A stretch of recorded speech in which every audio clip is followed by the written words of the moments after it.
Johnson, and I would like to again thank you for holding this hearing and providing a flat platform to hold a constructive dialogue on the issue of climate change. I'm proud to be a Western Oklahoma farmer and to represent a resilient community of farmers.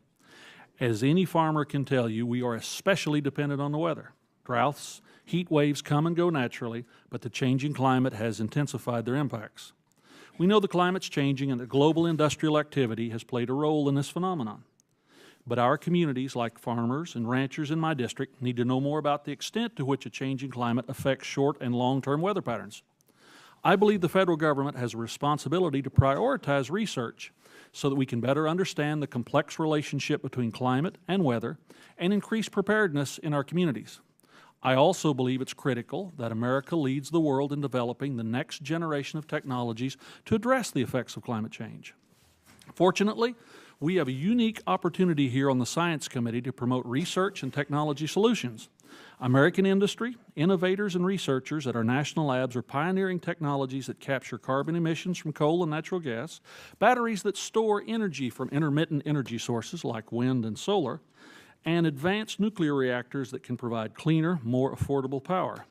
These technologies have the potential to reduce greenhouse gas emissions around the world and ensure American energy dominance. America has always led the way in technology advances.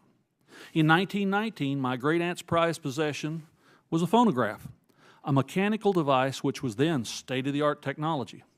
100 years later, we listen to music on our cell phones, and no one could have predicted the incredible leap forward in technology.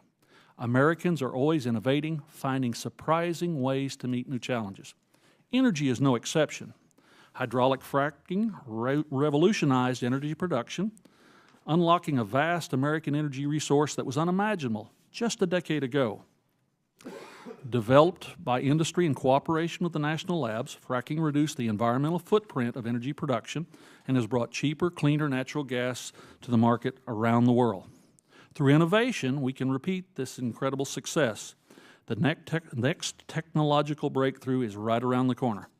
And if we want to succeed, we must continue to focus on realistic, technology-driven solutions to climate change that can compete in today's economy. We won't succeed in pie-in-the-sky policies that demand 100% renewable energy at the expense of reliable power from nuclear and fossil fuels and raise energy prices for businesses and consumers. Today, we'll hear from Dr. Joseph Mieke, the Director of Climate Policy for the Niskanen Center, who will stress that it's essential that we take a realistic, innovative, and competitive approach to addressing climate change. I share his belief that by investing in research to develop carbon capture, carbon use, advanced nuclear, and renewable energy technologies, we can incentivize innovation and growth in these industries and reduce carbon emissions in the process. Innovation is good for the global environment and the American economy. I take environmental policy very seriously. This dedication comes from being raised by people who lived through the worst prolonged environmental disaster in American history, the Great Drought and Dust Bowl of the 1930s. We have a responsibility to ensure that events like the Dust Bowl never occur again. While this committee cannot control the weather, we can prioritize investments in basic science and research that will revolutionize the global energy market. America led the world in coal, oil, and gas. Now we must lead again and partner with industry to develop breakthrough energy technologies and make our existing energy sources cleaner and more affordable. I thank our witnesses for being here today, and I yield back the balance of my time, Madam